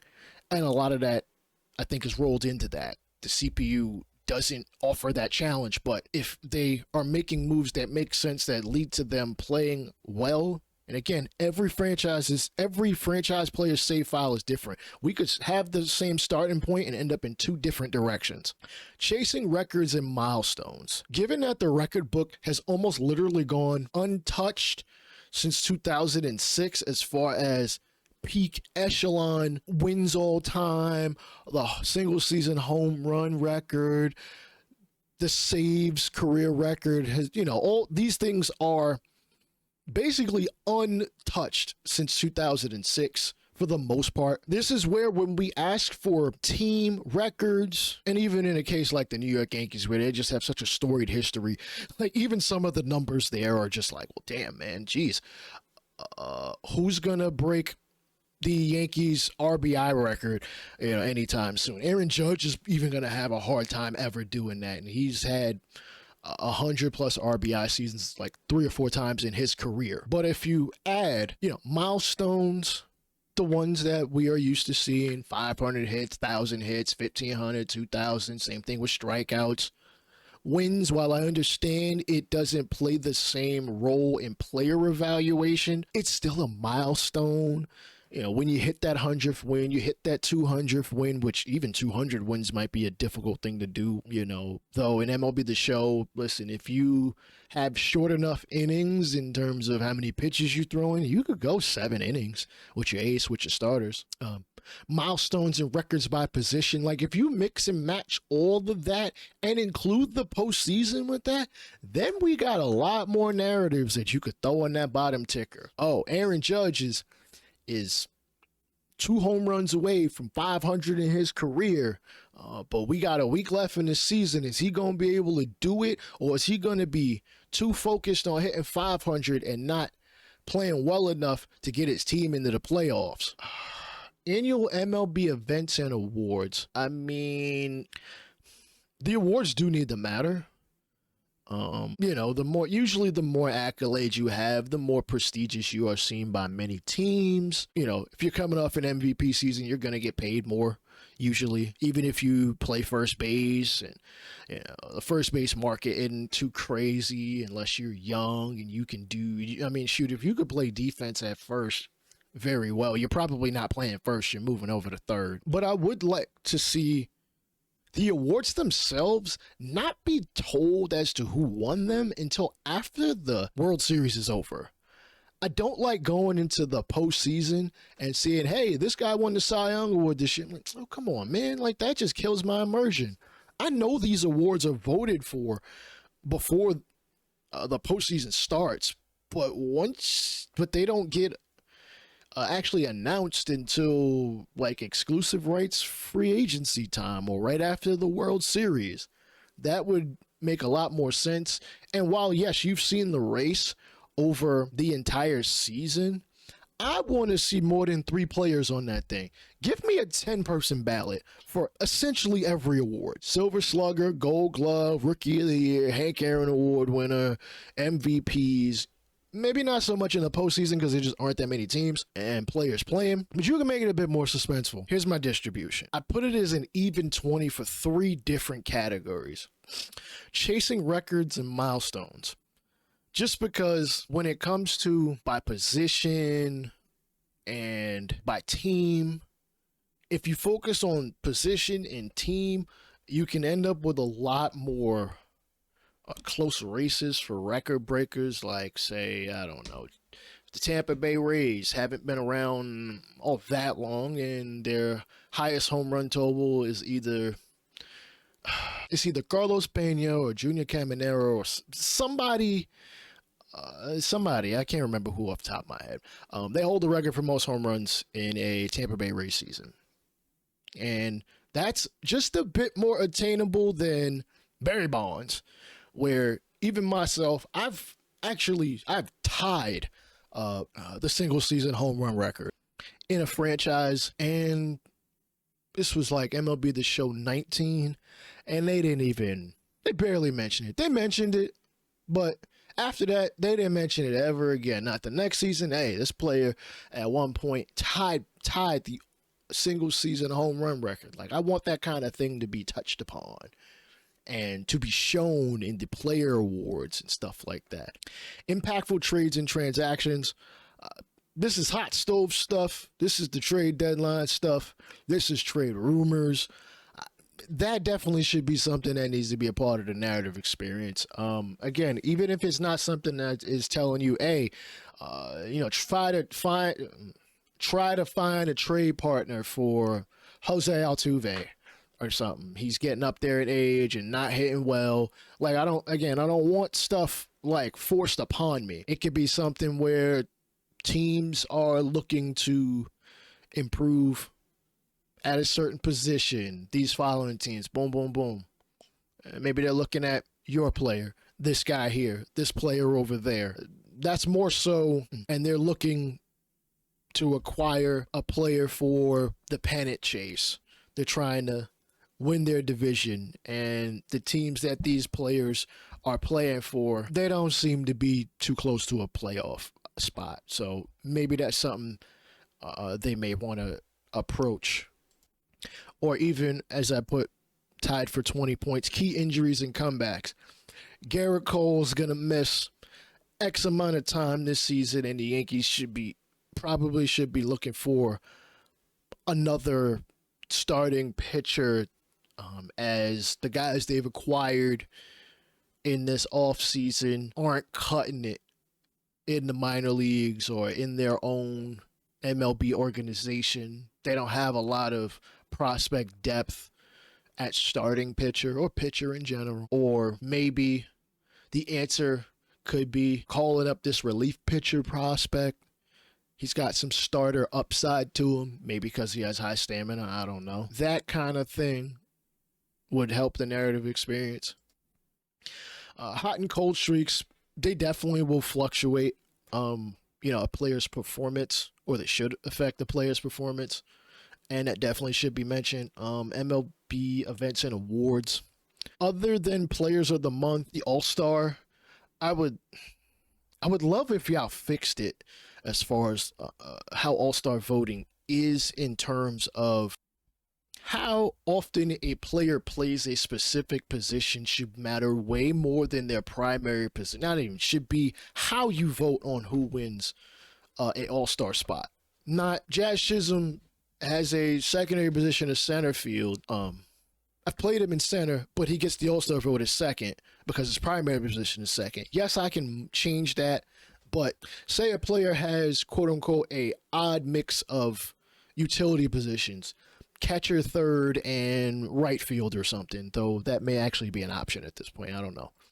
And I've played this player at catcher, but their primary position was like right field, and they get the All-Star nod at right field, though I've played them like 65 games at catcher.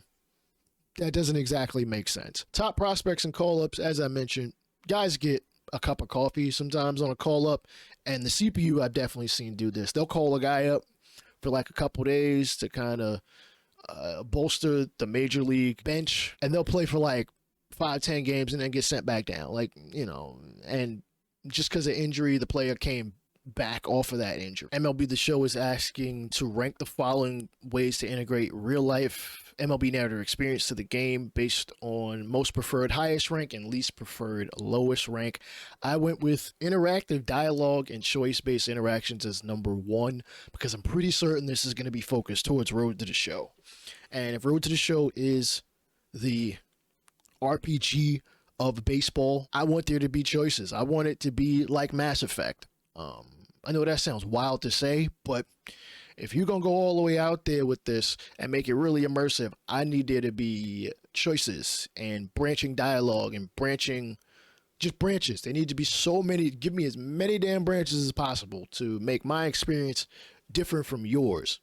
I next went with in-game broadcast and commentary, because there is a sizable portion of the community that does play with the commentary on. And even if you play with it off, having the in-game broadcast showing things, the pennant race, draft picks, budget at the end of this, projected budget at the end of the season, upcoming free agents, those kind of things would definitely lend more to really any of the modes. Cutscenes and videos, I'm a little up in the air about this one just because, again, I don't want a cutscene or a video really, if it's not in Road to the Show, I feel like they've done a good job, putting in the pre-MLB experience type videos. And even once you get to the majors, they've got some here and there, showing MLB Network stuff and things like High Heat where Mad Dog is talking smack to you and all that stuff. And for the Road to the Show experience, that makes sense. Granted, it's relatively generalized. They don't mention your name, anything like that. But I definitely like to see more. And in franchise, I want to see more too. Something with free agency where, hey, this player comes in and we're going to talk to them for a little bit. You know, we get the interactive dialogue and choices to really flesh out a free agency pitch, as opposed to, hey, we're interested in you. Here's a contract. We wait a couple weeks for you to be more motivated to sign because we put you on a list. And hey, you're up to 50%. Hey, we can sign you now. No, like there needs to be a little bit more to it. Menu, newsfeed, and trackers. I feel like that's probably going to be the easiest way for them to put a lot of this stuff in, as they already have done. I'm not sure what themed artwork and environments is referring to, but I do know what themed playable content is. That's moments. This one seems pretty self-explanatory. They're asking how much do each of the following scenarios negatively impact the narrative experience when you play MLB the Show. And for most of this, it's going to be critical negative impact. The lack of user interaction and choices and decision-making. If this is Road to the Show, if this is franchise, this is a sandbox. This is a sandbox. Let's act like it. I want those choices. I want to be able to make decisions. You know, choices with minimal or no impact. If I could crank that up past critical negative impact, that'd make me cut it off. Granted, I've played Road to the Show for so long that I kind of ignore it at this point. You know, I kind of just play, all right, whatever, man. You know, audio mismatches in the narrative, that definitely shouldn't be a thing, especially if you're going to have, you know, set cut scenes of sorts. Like the audio has to match the narrative. If I'm not playing well, please tell me I'm not playing well. Like if I'm literally not playing well, as opposed to a Road to the Show player, I'm batting 400 this season. We in mid-August, and you telling me, hey, you can stand to be a little bit more disciplined or get better at your game. Brother, have you not been paying attention from the dugout? I am absolutely destroying these freaking bean counters, okay? These future accountants of America ain't got nothing on me. Repetitive storyline, storytelling, themes, and dialogue. You don't need to repeat none of this stuff. I understand at times some of this stuff is going to be repetitive. Like, you know, free agency happens every year. Trade deadline happens every year. So, yeah, you're going to repeat some of this stuff. Take, for instance, Alex Bregman. He was a free agent now 2 years ago. There was the idea that he wanted to sign a more secure deal. So, you know, he's feeling out teams like Houston might want to bring him back. The Yankees had maybe some interest in him. Another team, the Red Sox, ultimately signed him. You know, there was nuance on top of that because it wasn't just, hey, I want a 7-year deal, bro. I'm a free agent. I'm the top third baseman in the game. And the Red Sox were kind of like, bro, we ain't even bring back Mookie Betts on a deal, and we still reeling from that. But we want a good player. So what are we going to do on the Red Sox? And, hey, we're going to offer you this contract with some options, so that, one, you could get your money, but also, if you don't like the money you making, you could say, hey, I want to leave mid-contract. That's one way to have a narrative. Static or generic world and environments, we beyond that. We on PS5. Come on. Yes, let's utilize the horsepower of these systems. Poor graphics or visual quality, other than maybe some dugout cutscenes where sometimes things are zoomed in and it looks blurry, or for what feels like the last 12 years, when they show the animations for you have won the game and guys are high-fiving each other and dapping it up. There's the bench up against the wall. There's the bench up against the field, and with the Gatorade thing sitting right there. And it's like, how have y'all not figured out how to get rid of that extra bench or that extra cooler, or, you know, make the textures of the sunflower seed packets not look like they're in 144p? I mean, I get it's not a big deal, but it looks ridiculous. It looks like we got 3D models up against Tetris type pixelation. It looks ridiculous.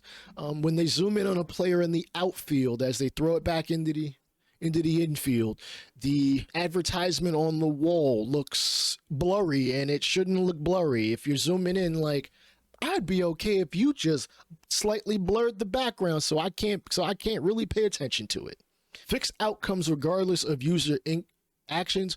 If y'all ever do this, listen, back when I played Road to the Show more regularly and it was my primary mode, I would routinely fail the showcase. I would just be like, yo, I'm gonna fail the fielding. I'm gonna fail the hitting. If I'm a pitcher, I'm just gonna sail this ball. I got the yips today, dog. I got 1 day yips in the showcase games.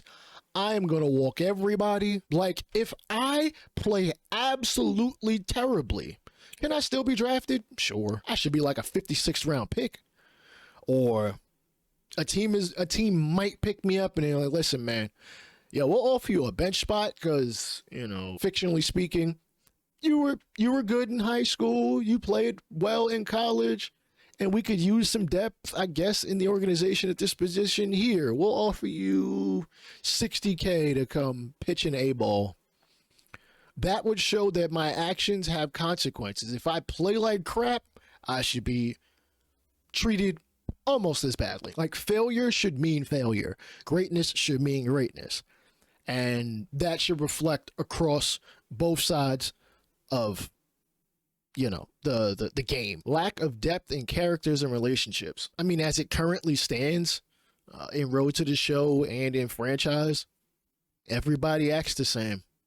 Everybody acts the same, and that's just not how real life works. Every team should not be valuing certain players a certain way because they may not fit in a team's timeline. You know, Mike Trout would fit better with the New York Yankees because they're in win now mode versus the Colorado Rockies, who it may help because they've got the budget to do it. They may not have the success. Can't even remember the last time the Rockies made the playoffs. It's been really long. It's been a really long time. And the Yankees would be more willing to make this move, not because they're inherently because they are a big market team with a budget, but because they are looking for impactful players. That Mike Trout is still an intimidating player. Don't get it twisted. Though he may not want to be doing that twist too much in the offseason, given he's got some degenerative back issues from what we know. But say the Phillies also are interested in Mike Trout because Bryce Harper's like, listen, man, I got a relationship with my man Mike over there. We played back in Nevada or whatever. I don't remember where these two know each other. But there's a relationship there. And maybe Trout wants to go back to South Jersey where he grew up. And maybe that'll help rejuvenate his career. And he'll be on a team where we looking to win now. And he could still play, you know, defense decently well. Better than the last guy you had in the outfield. And y'all literally just cut not that long ago. Sorry, Nick Castellanos. I don't know you as a person. I barely know you as a player. You know, this was the word on the street that, you know, teams were saying. I hope he latches on somewhere. Somebody needs a DH, right? Speaking of, I do like the fact that in franchise, even if the player may not exactly be on your radar, Stephanie Saunders is going to call you up and be like, hey, I know you're looking for this position right here, and I'm the hardest working person in all of sports. Hey, my client over here take $2 million to play DH. Yeah, listen, he just looking to latch on. I know it's spring training. And y'all seem like y'all got your roster set, but hey, you give him a minor league invitation or a deal or something like that, you know, maybe a little bit of incentive to make more once he gets to the majors and hit some thresholds. Come on, what about it? What we doing? We making this happen, or might have to call up the Red Sox? They look like they might be offering more. Listen, man, you could get some real immense power. You know, Big G gonna get hurt this year. And Dominguez ain't exactly looking that great in the outfield. That's why you brought back Bellinger. You know, that's a relationship between the GM and the agent, the player and the agent, the player and other players. Ownership maybe somewhere weaved in there. If we get that, you will stop hearing people say, oh, You know, if you want all that deep stuff, yo, just go play out of the park baseball. Though I would like some of the depth from out of the park baseball, just some. It doesn't have to be everything. Rate your level of agreement with the following statements regarding the narrative experience when you play MLB the Show. I basically would strongly agree on everything. I notice and appreciate when the game reacts based on my performance. That includes in-game. And I think I've noticed this over at least the past 15 years, more so really over the last 10 when I've really been focused and pay attention into it. Pitchers will pitch to what is working, and I like to see that. And I know y'all are including usage now into a pitcher's repertoire, though I do have a bit of a question about that. We're going to stick to narrative experience. Yes, react to how I am playing or doing things based on my performance. And I'm going to take this just one step further for some content creators. I would love it if there are content creators who do rebuilds of specific themes. I've done a couple here and there. They may wheel and deal a bit more than I guess usual. I don't really know how to put it. You know, they're very freewheeling when it comes to making trades and signing players. I do want the game to react based off of that. That is also a level of performance in the sense, if I'm signing guys left, right, and center, budget is off, and we just trying to, throw money at everybody, or say I've constructed the team with say I've constructed a team with all the highest paid players at certain positions. I want the league to react off of that. Oh man, damn, they out here throwing money at everybody. Or, oh, okay, this team came in as a $1 billion budget. Oh boy, they either are going to be willing to sign everybody at that rate. And so we can make them just spend and spend and spend.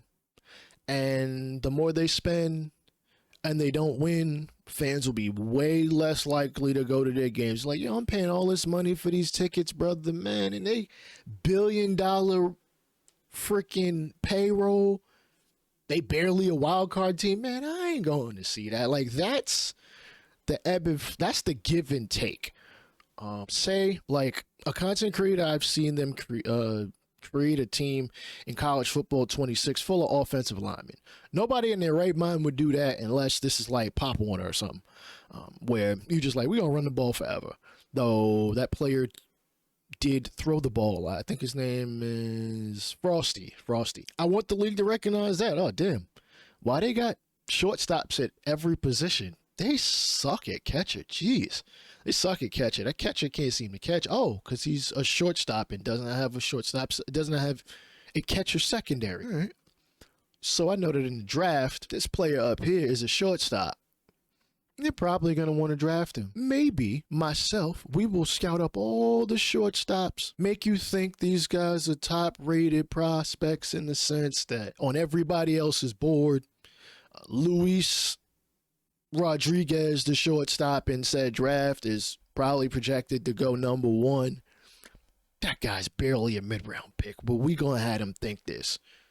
Throw me off their scent. Now, I know that's way more nuanced than anybody needs, and I know that content creators that do rebuilds and, really spice things up with different things, the game may not exactly be able to adjust to it. Next, they're asking, often I get bored playing when there is no underlying narrative. Originally, I put agree. I mean, I could play a game without a storyline. I mean, hell, I've played MLB the Show franchise for so long. There doesn't need to be an underlying narrative. This cat hair is ridiculous. I need to vacuum. Again, God, every day I need to vacuum. But I would say that underlying narrative is more or less the team's direction and how they operate. We're in a rebuilding situation because we haven't won. We're not a 500 team. And I have noticed that the GM goals do change as you move forward through a franchise. I may not have been able to see it in my Yankees franchise because the goal is literally make the World Series and nothing else really matters. But I have seen like a team like the Rockies, while they have not made the playoffs most of the years of my series, I believe they made it to the playoffs in either 2030 or 31. So their yearly goal did change. It's, hey, let's make the playoffs. We finally been able to really build ourselves up.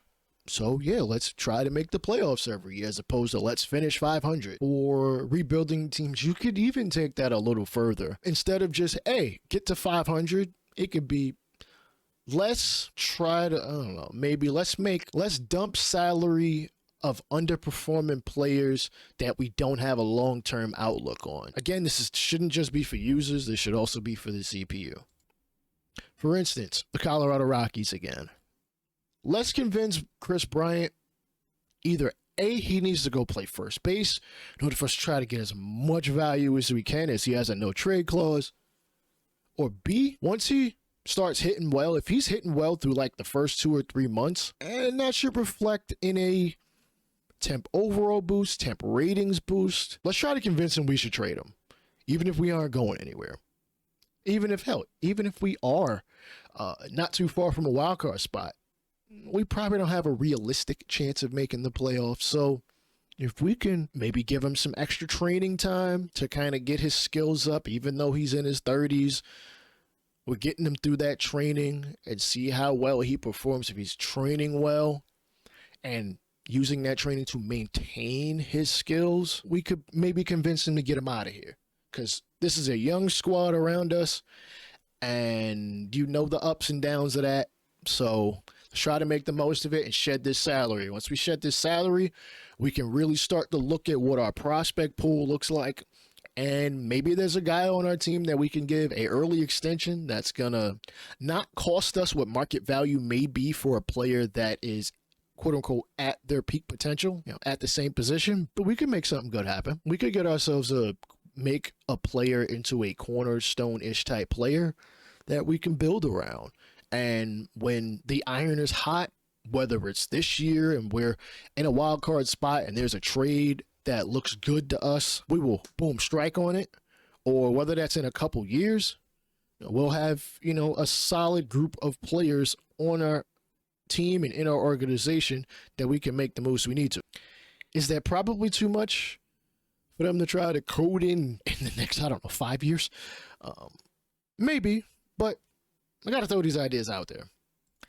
I am more motivated to continue playing when I can see my journey and progress in the narrative. I mean, yeah. Shoot, if you can see where you are trying to go, then you are more likely to reach that. It's no difference like a vision board or, anybody that's got any real, goals, anything like that. If you can see what your journey is and how to get there, and not every journey is clear or straightforward, and they really, they're never going to be. But at least in this game, there could be some of that. Some of the goals are pretty straightforward in franchise. Some of them from back in the day, like in MLB the Show 7, like host the MLB All-Star game. I don't have any real control over that, but we know the All-Star venues for at least the next 2 or 3 years. At the beginning of, say, year 4, there's no MLB set place for the All-Star game to be. Say the other teams that haven't had one in a while, hey, you're in the finalist running for the MLB All-Star game, so press square to put yourself in as a nominee, and then in a day or two, then the host city is decided. I know these things are decided well in advance. You could do it like that then. Hey, this team has never hosted the All-Star game, so in 2030, would you like to have a chance at hosting it? Of course you. So you put in for it. And if you're there either through your first GM contract or your second GM contract and you get it, boom, you've hit a goal. And now to up revenue for the league, as that's national marketing, it'll help with your team as, hey, we have a stadium that's good enough to host the All-Star game. I know Tropicana may not have that, and that could be why they've yet to host it in 28 years. Narrative arcs make progression feel more meaningful. As long as it's not linear, I'm good with it. In-game narrative elements make me care more about game outcomes. You know how you can make this happen? And I think you guys already do it on the bottom ticker. If there's a game that is being played at the same time and it has some playoff implications to it, talk about it. It could be mid-third inning of that game. We done pushed on through the sixth, and they're just like, in the Cincinnati versus the Braves game, I don't freaking know. Ellie De La Cruz, has hit a 2-run homer to give his team the lead, as Cincinnati is a game and a half back of a wild card spot held by the Milwaukee Brewers, and you are the Milwaukee Brewers. And I'm just like, oh really? And it's Brewers versus Pirates, and the Pirates are beating us 5-0 in the fifth. Like I, mentioned that we're further along somehow. Paul Skeens is just kicking our teeth in. We haven't gotten a hit yet as the Brewers. Then I'm like, oh damn, I really got to get some hits. We got to get some hits, string some hits together, string some runs together, so we could, maintain our lead on a team that's in our division or a different wild card team. Little blurbs like that, that'll help. This next one is just asking which of the following sports games have I played within the last year, and to be honest, it's really only 2 games. NBA 2K25 and WWE 2K25, other than MLB the Show. The other sports games, actually, I'm a little surprised they didn't put college football 25 and 26, because I do have that game. I just haven't liked the gameplay on it. I'm a little surprised they didn't put that in there. They are competition too. F1 24, 25. I haven't played that, though. I could use a racing game in my repertoire. I don't know what their career mode looks like. If I'm not mistaken, I think at one point NHL had a career mode that people, or at least one content creator I saw, liked it, as far as being able to spend your career mode players' money in different ways, and that helps out with popularity, jersey sales, that kind of thing. I know that's not a big thing, but I know people that play Road to the Show are looking for things like that. Next, they're asking primary motivation for playing sports games. And honestly, I really had to sit there and think over the last 30 years of me playing sports games, like dating back to like NHL 94, Madden 94, stuff like that. Yes, I'm that old. Even if, at about 4 or 5, I didn't exactly understand what was going on. By the time I hit about 6 and I was playing Madden 96, and it was me, my babysitter's son, I think one of his friends, and my little cousin. Granted, he was a little too young for it. It was like a 4-person type franchise, and when we would play, we would only play the games against each other, and the rest of the season would just play out. When we wanted to make a trade, we basically, hey, I want to trade for this player. Well, this may or may not make sense, that kind of thing. It was a more social thing back then, but over the most of the last like 15 years or so, the 3 things I've really been leaning on is realism, like in the little mini story I just told you. Try to keep it as realistic-ish as possible.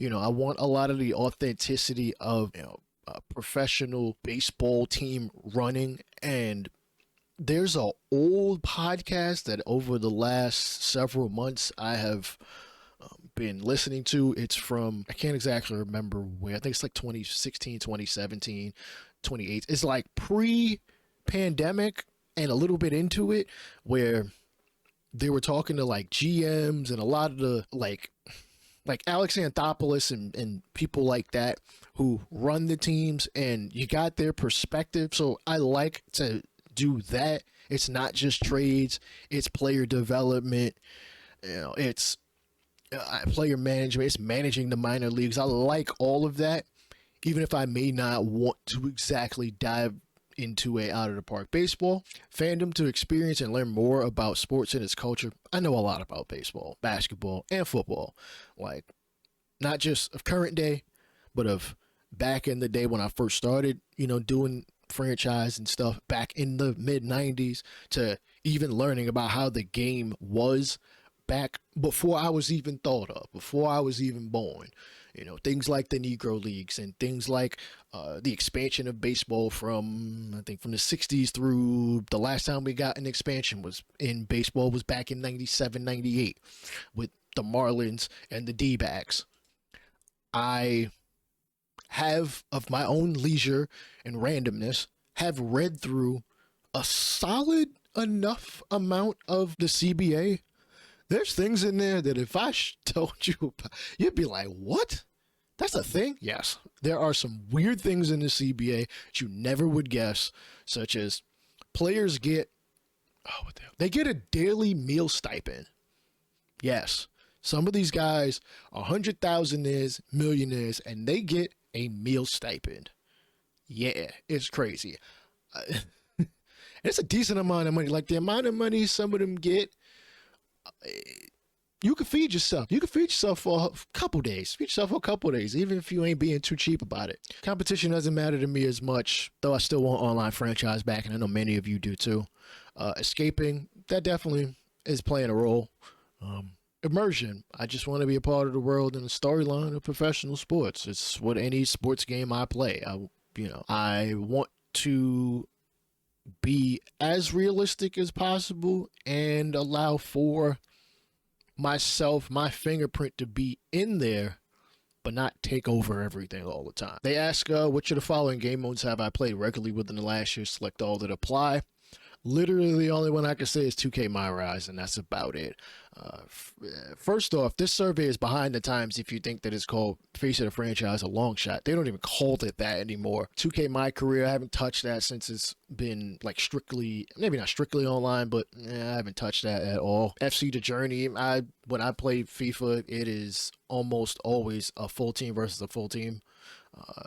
F1 Breaking Point, I've never played it, and they didn't even give us the option for Road to Glory. I would have put that as my actual answer versus My Rise. I played My Rise a little over a year ago, and that was at somebody else's, expense or whatever.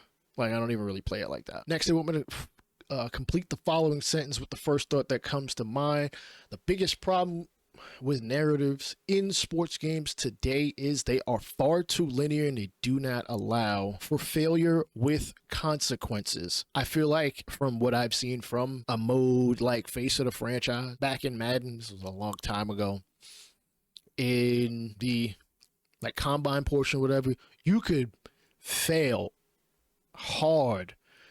You're the quarterback, you drop all the way back to the end zone. Hell, you just run out of bounds, and they don't account for that. They just make you do it over and over and over. There were points where you could not fail, and listen, if somebody wants to screw up their own experience, then let them do it. Let them be. Listen, if I gotta be a UDFA and basically don't play, and the only time I play is during practice, and I only get into real games when it's blowout time, let that be the case. I feel most immersed in sports games when I can control or play a role in an aspect that isn't me completely taking over. For instance, if in Road to the Show, as I mentioned earlier, if I just suggest, hey, maybe we should go try to sign this dude. I remember him back in the showcase. He looked pretty good. What does his minor league stats look like? Something you should probably keep for players throughout their career. I stopped paying attention to the narrative in sports games when it feels pointless to my players' career trajectory. For instance, back in 2K when they had you doing hot dog stuff, I get how that probably could have played into some popularity and maybe would have helped you with jersey sales. Maybe if they framed it that way, I would have did that stupid thing. And it could have give you a little VC to really improve your play. Nothing crazy, just like something to boost the attribute here or there. That would have made a little bit more sense given the system that is and was there. Then they asked, how did I feel about the narrative experience of those games in which I have played? NBA 2K, as far as my career, it's solid. Nothing too crazy. Didn't exactly allow for failure with consequences, though I know at one point they did have it to where if you didn't play well enough, you actually played in the G League or D League. I forget what they call it now. And WWE 2K, the storylines just felt too linear. Like, you already know what the next set point is. There was not enough freedom. And in WWE, there should be freedom. Are you kidding me? Like, I should be able to walk around, hey, man, I want to challenge homie over here for this, that, and the third. Like, I think in 2K26, there's the allowance of the career mode to go longer than a year, like you can continue playing it out and it never has to end. I hope that is the case, and if that is the case, I just might pick it up. I don't know whether I'd show it on the channel or not, just because the last time I regularly played a 2K game, 2K wrestling game, the controls were completely different. It was like WWE 2K like 13 or something when they had creative finisher. So I'd have to relearn the controls. I feel like this is probably the last question. I just wanted to know anything else I wanted to know about MLB the Show. And honestly, the thing I want to know is just what a possible timeline is for features you're working on, sort of as a roadmap for the future of the game. Just because it feels like on a yearly stream basis, you guys will talk about what you're putting into the upcoming game for like the next month. In other words, like we're in February, you'll tell us about what's in 26. How about some things you guys are working on? I'm okay with y'all telling me, yo, we wanted to put this in the game, but it didn't make it. It didn't quite make it. I understand that you guys are on a yearly contractual cycle. So you may really only have 6 to 9 to maybe a full 12 months. I don't know. Maybe you guys work in advance, maybe 15 months. I don't know, for the next game to come out. I would just like to know what things I could look forward to. Is this game coming to PC? I feel like this game should come to PC, and once that happens, you guys will have a lot more, I don't want to say idea of how to get things to work, just because, you know, modders may use all kinds of tools. I don't know. But once a game is jailbroken, or maybe not jailbroken, let me not say that. You know, once modders have figured out how to do things, you come to notice that the devs, because they are able to see how the modders have done it, they may be able to implement more in the future as the mods have a lot more free time on their hands, as opposed to being focused solely on either the current or the next iteration of the game. And y'all may not be able to see, oh wow, the modders did this? That's crazy. And I guess as long as it's not copyright or illegal stuff, it tends not to be an issue for a lot of games, usually non-sports games. Hell, some games even embrace the modding community without exploiting them in a sense. And with that, future games get better. And that's all I want to see from MLB the Show. And I've been playing this game since I was a teenager. I've been playing 989 sports games since I was a kid. So, in some sense, this is one of the few games I am loyal to, just because I see how good it is, and because it is consistently good, I'm not as concerned like a Madden, EA College Football. I don't necessarily care for how the game plays in a variety of ways, so I don't play it. I don't let myself buy that game to be frustrated with it. MLB the Show, I don't have that issue. I've pretty much never had that issue, other than the additional features that I feel are needed to further enhance the franchise and Road to the Show experience, as the foundation is solid. And I hate to even sound like this, but if there were some things that were implemented here in the very beginning, maybe there wouldn't be as much uproar and backlash. I don't think the backlash in the MLB the Show community is that toxic like it might be maybe in the Madden community. But Madden has outright shown that they have lied about things, and a lot of it has to do with the one trailer they screwed up with back in Madden 06. They showed us that trailer and people thought they were getting one thing, and we ain't remotely touched that. And that's just so, and that's really all it takes, especially considering how much these games are. A lot of people are not willing to spend $70 full-fledged for the game. Some people are going to do it because this is their annual entertainment. Like myself, I've paid more or less full price for this game for 20 years. Now going on 21. I bought the early access editions. As a matter of fact, coming March the 13th, I am going to buy it as my birthday present for like the third or fourth time. My birthday is March the 13th. I buy it as my birthday present. I think that's why in just about every relationship I've been in, I almost don't care about what I get for my birthday. As long as I get MLB the Show. I want to gravely apologize for how long this podcast episode is going to be, but this is a survey. They're giving me the opportunity to say what I need to say. If you have gotten this email, fill it out. Be as specific and granular as you can be. Maybe even more than I have been, so that we can get the experience that I think the overwhelming majority of us, including those that listen to this podcast, are looking for. I'll let y'all later. Peace out.